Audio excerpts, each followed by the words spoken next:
Hey everyone, welcome back to another vlog, and this is a day 4 of 21 days challenge which is for 10 hour study plan for 21 days. So इस video में मैं आपको mainly ये बताने वाली हूँ कि मैंने आज कैसे अपना टाइम डिवाइड करके कैसे ये 10 आवर्स में क्या क्या स्टडीज़ की।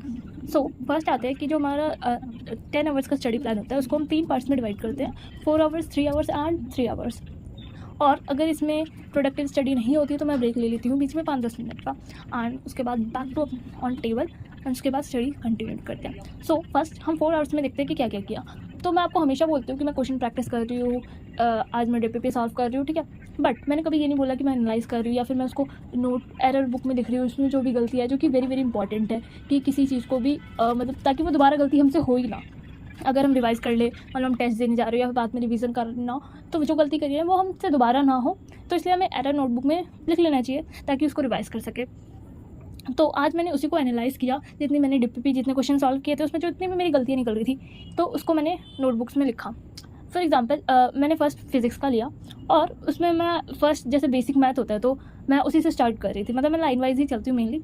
तो मैंने बेसिक मैथ्स लिया और उसमें मैं क्वेश्चन कर रही थी, बट उसी टाइम मेरे को ये रियलाइज़ हुआ कि इंटीग्रेशन और डिफरेंशिएशन, मेनली जो डिफरेंशिएशन है उसमें जो फॉर्मूले हैं अभी मेरे को कुछ क्लियर नहीं।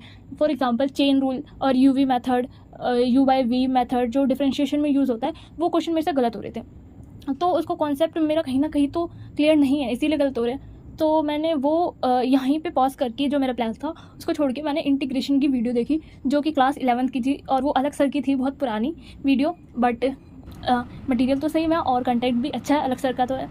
तो मैंने वो वीडियो देखा और सही में वो 1 घंटे की वीडियो थी, बट उसमें सारे कॉन्सेप्ट, सारे फॉर्मूले, सारे मेथड्स जो भी हमारे यूज़फुल है, जितने क्वेश्चन मेरे गलत हो रहे थे वो वीडियो देखने के बाद सही हो रहे थे, एक भी कोई गलती नहीं हुई उसके बाद। सो वो 1 घंटे की वीडियो बहुत ही ज़्यादा प्रोडक्टिव थी मेरे लिए।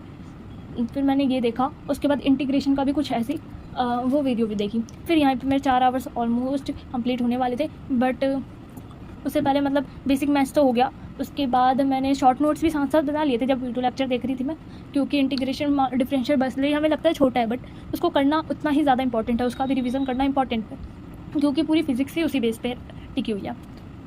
सो उसके बाद मैंने laws of motion, motion plane, ये सारे चैप्टर्स का एनालिसिस वगैरह किया, बट ये 4 आवर्स में तो नहीं होने वाला था क्योंकि इतने ही चैप्टर हैं।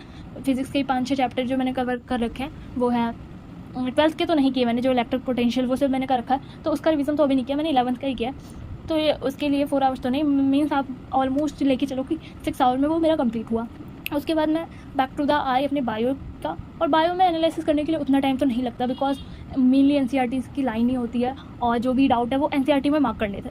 तो ऑलमोस्ट 5 चैप्टर्स थे मुझे जो रिवाइज़ करने थे या करेक्ट करना था, तो 1.5 आवर्स जो मेरे लग गए होंगे इसमें, या 2 आवर्स। उसके बाद मैं आई केमिस्ट्री पे। केमिस्ट्री के मेरे 3 चैप्टर थे, ज़्यादा नहीं थे, जो मुझे रिवाइज़ करने थे, तो वो जो बाकी मेरे जो बचे थे 2.5 आवर्स उसमें मेरे कंप्लीट हो गए 3, उसका एनालिसिस करके मैंने एरर नोटबुक में लिख लिया।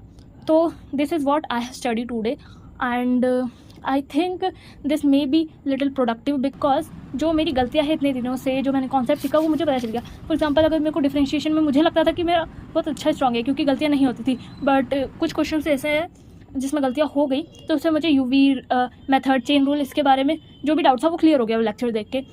सो अगर मैं आपको भी यही सजेस्ट करूँगी कि अगर कोई भी गलती होती है, चाहे वो बायो हो, फिजिक्स हो, केमिस्ट्री हो, तो अगर आपका कॉन्सेप्ट अगर क्वेश्चन करने से पता चल जाता है कि कॉन्सेप्ट क्लियर है या नहीं है, तो उसी टाइम उसकी शॉर्ट वीडियो देख के क्लियर कर दो, बात का इंतज़ार मत करो। So this is what I have study today. So इस वीडियो को यहाँ पे एंड करते हैं। Thank you guys, bye bye, take care, and if you like this video, like, share and subscribe. Bye bye.